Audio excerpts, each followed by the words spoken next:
In the early 1960s, the Berlin Wall separates families, friends, and lovers. For Wolfgang Fuchs, Cold War politics were about to become fiercely personal.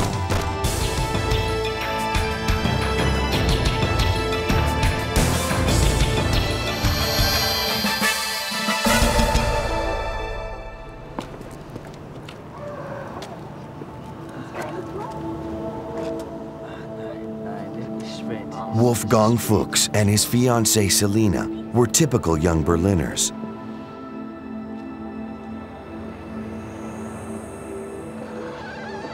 Wolfgang lived in West Berlin, where he attended the university. Selina lived in the East.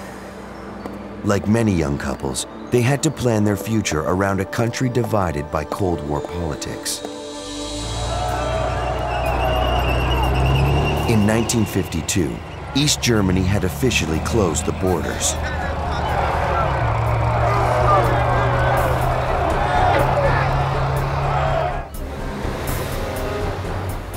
The communists ruled the East, while the West was democratic. Still, travel remained unrestricted. Wolfgang and Selina, along with many Berliners, commuted across the border daily.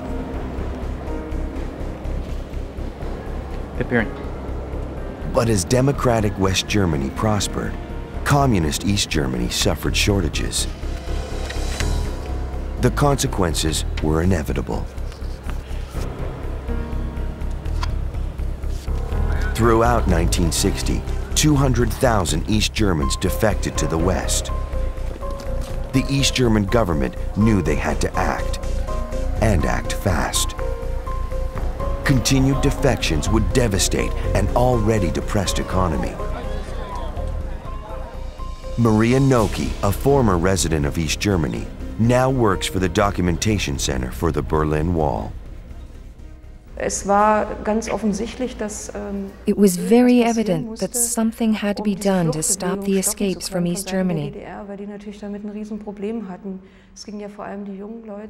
The escapees were young people, well-educated people. East Germany was losing its best citizens. It became clear in 1961 that the government had to stop this exodus. The government solution would shock the entire world. On the night of Saturday, August 13th, 1961, Soviet and East German troops began sealing the 25-mile border between East and West Berlin.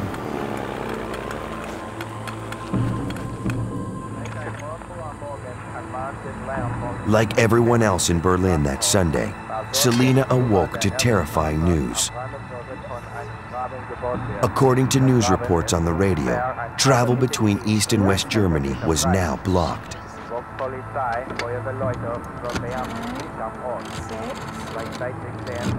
She tried to call Wolfgang in West Berlin, but the lines were dead.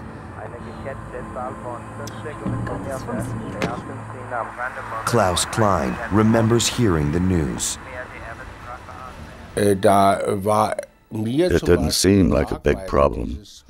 I thought we could get on the train, pull the emergency brake in West Berlin, and jump out. But it became clear when I learned the train doesn't even go into West Berlin anymore.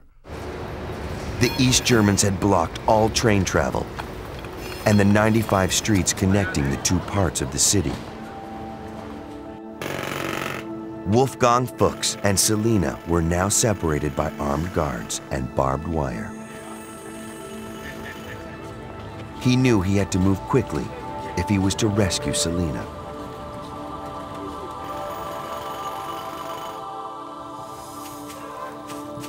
In the early days, the borders weren't thoroughly protected. With Wolfgang's help, she slipped through the wire to freedom. Others were not as lucky.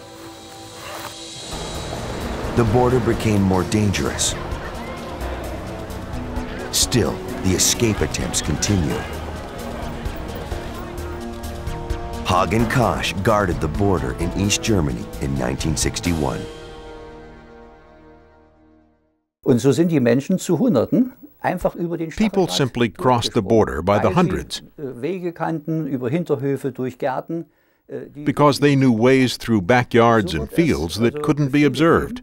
Diesen Weg über die Erde Orders were given to block these above-ground paths with larger obstacles. Slowly but surely, concrete blocks replaced the barbed wire.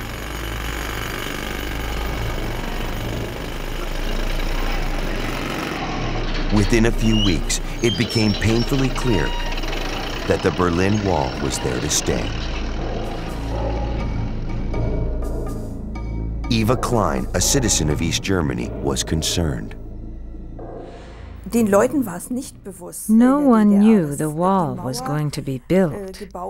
We thought, after the flood of refugees quieted down, they would take the wall back down again. The city was ringed by barbed wire and guarded by East German soldiers. Wolfgang Fuchs had managed to rescue Selina, but he still had fellow students and friends trapped on the other side of the wall. He became a man with a mission. He was desperate to get all the people he knew out of East Berlin.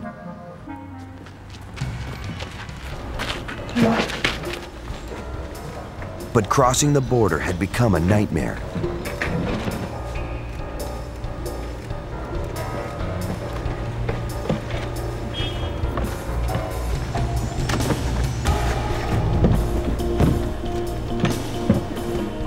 East German troops were ordered to shoot anyone who tried to defect.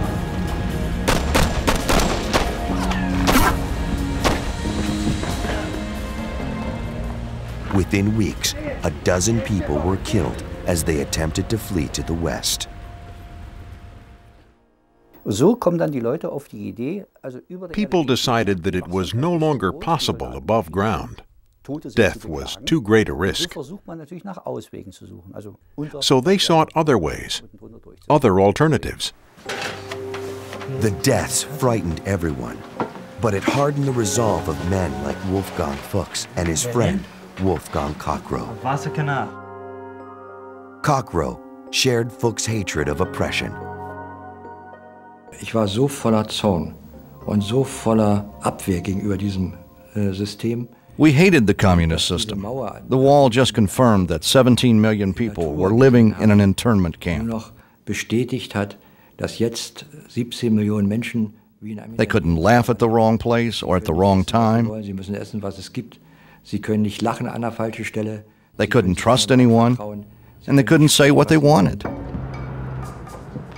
Fuchs and his friends were desperate to get everyone they knew out of East Germany, and quickly. The wall was becoming better fortified by the day. Climbing over the wall was now impossible. Fuchs and his colleagues discussed going under it instead.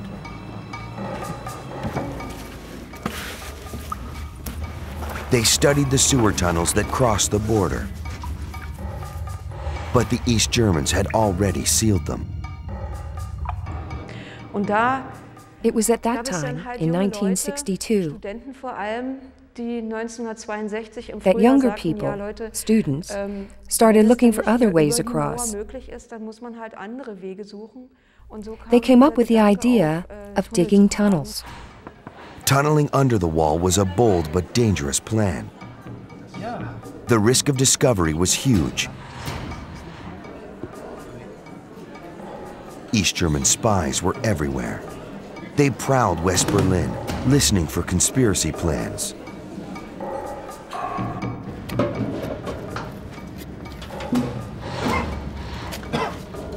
Fuchs and his team dug a 30-meter tunnel from a basement in West Berlin to a building on the other side of the wall.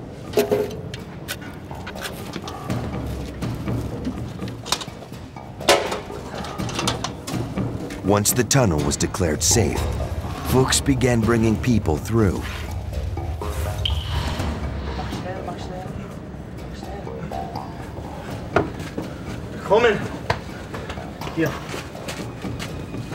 They were ecstatic. But success was all too brief. The East Germans discovered the tunnel and destroyed it.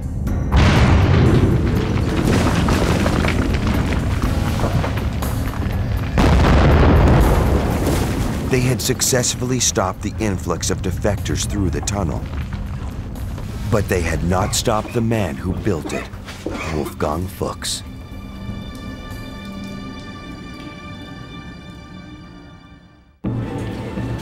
In the early 1960s, brave West Germans were willing to risk everything to bring their friends and family to freedom. Wolfgang Fuchs' first tunnel had been discovered and destroyed. But by late 1963, he had already planned his second. Fuchs located a vacant bakery slated for demolition.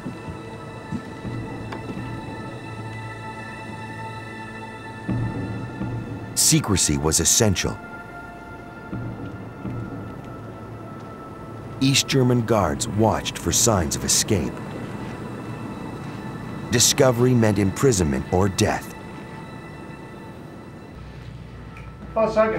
Posing as a photographer, he struck a deal with the building owner. He rented the basement as a darkroom.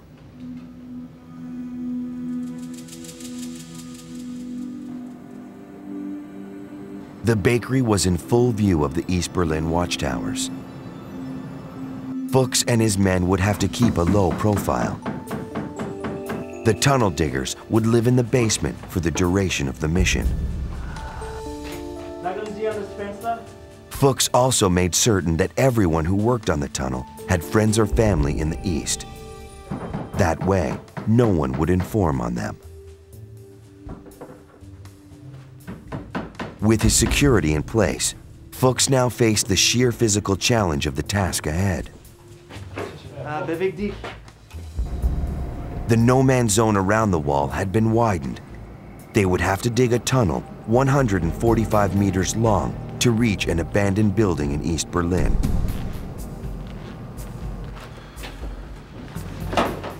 That was 5 times as long as Fuchs' first tunnel. Once they broke through, he intended to smuggle 120 people out of East Berlin in 3 nights.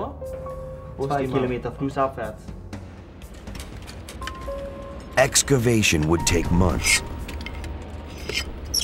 The mountain of dirt had to be kept in the bakery to avoid detection. It would eventually fill the entire basement and part of the first floor. Man muss sich vorstellen, da unten durch ein Alt-Berlin in... You have to imagine what was involved in digging a tunnel 12 meters deep through Old Berlin. Was da an Kanalisation ist.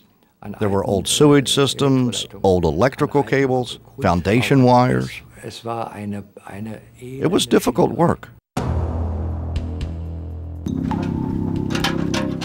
The heroic mission was delayed by problems. The sandy soil wouldn't support a long tunnel. It was an unstable, claustrophobic shaft with no room to turn around.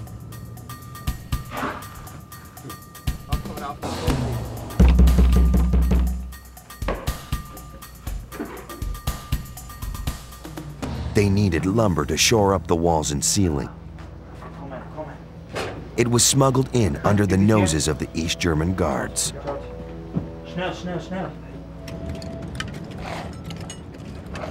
Bucket by bucket, week after week, 30 volunteers worked in shifts around the clock. Supplies and food were financed by private citizens and anti-communist organizations. Und ja, also die haben wirklich They had to do this under extreme secrecy. Wolfgang Fuchs' wife, Selina, brought food and supplies to the tunnel.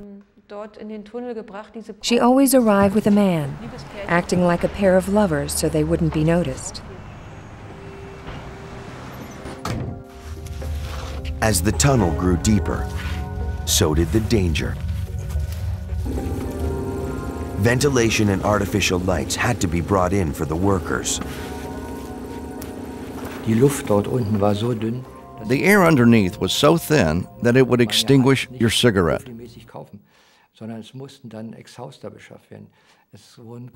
You couldn't afford any equipment. An exhaust system had to be made from scratch. People worked in 8-day shifts in the grime. They dug for 5 months. Only a few meters away, East German guards watched for signs of escape. So far, Fuchs had been lucky. His tunnel was holding up.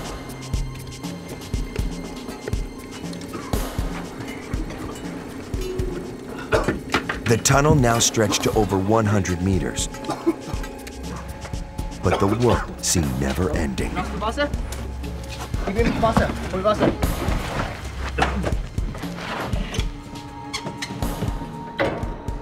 Then a digger hit a drain pipe with his shovel. They had finally reached their target in East Berlin.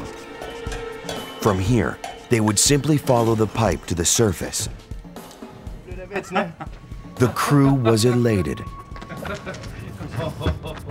Still, they knew their job was only half over.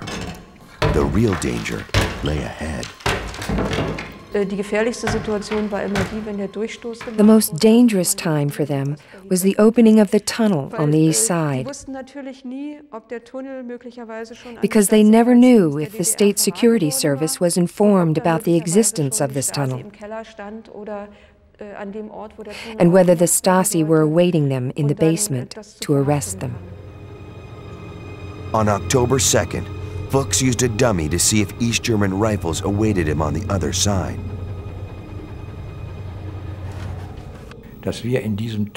We had broken through into this old, closed-up outhouse.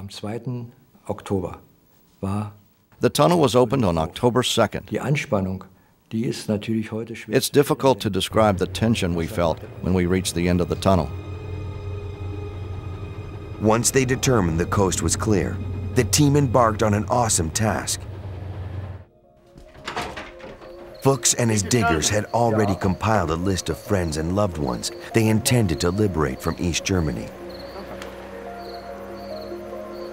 On October 3rd, the first refugee received a telegram. It contained coded directions.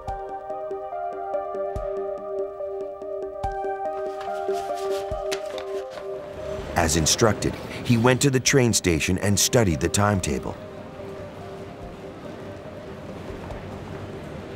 A stranger arrived and pointed to the name of a city mentioned in the telegram. The refugee responded with a pre-arranged password.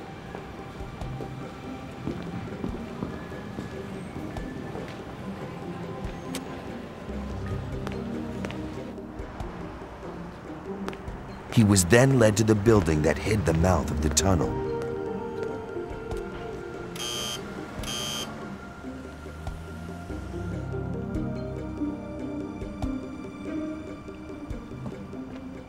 The password was his ticket inside. Tokyo.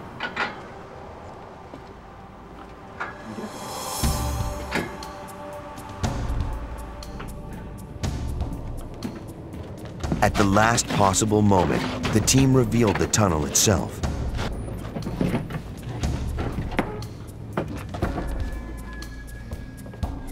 The refugee slipped away to a new life in the West.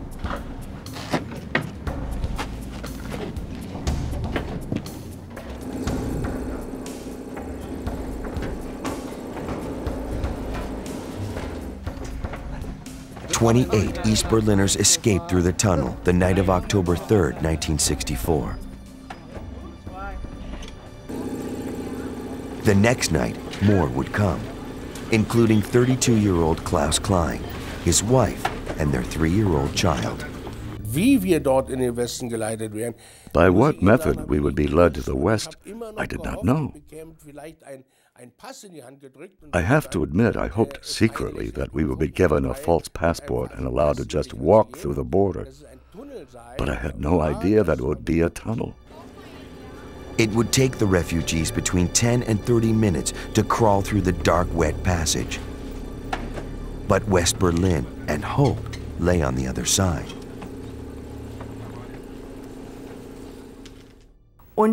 I kept on crawling, but was very afraid. It was terribly difficult to crawl through this tunnel because everywhere there were things which people had taken along.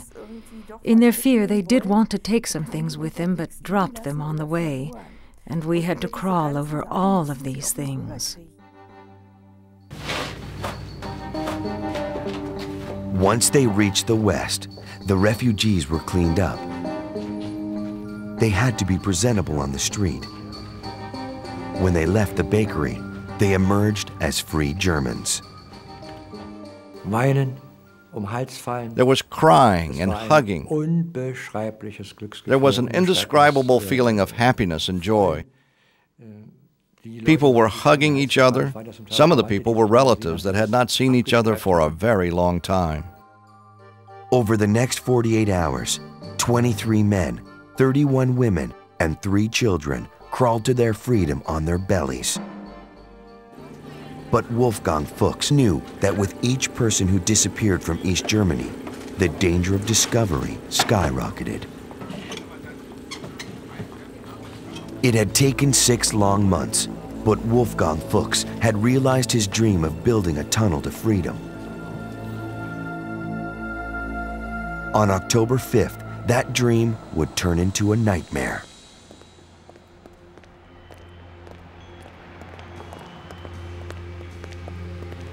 Late that night, 2 nervous strangers approached the gate. They claimed they wanted to defect, but they didn't know the password. The gatekeeper mistook their nervousness for sincerity and admitted them. Suddenly, one of the men said he wanted to go get a friend who had lost his nerve. Both strangers excused themselves and left. The gatekeeper let them leave.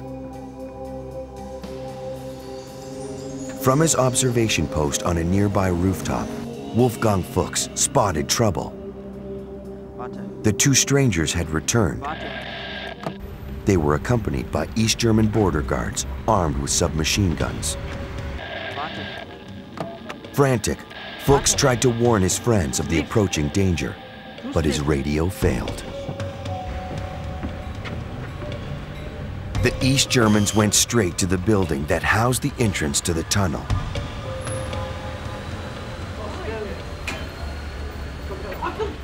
One of Fuchs' men fired a warning shot. In the firefight that ensued, Egon Schultz, an East German soldier, was killed.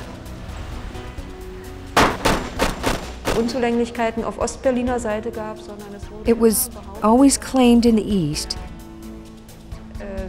that this Egon Schultz, this border soldier, was killed by criminal West Berliner slave traders. That was the spin. Documents released more than 25 years later revealed that Schultz was killed accidentally by the other border guard submachine gun. The tunnel was destroyed by East German authorities.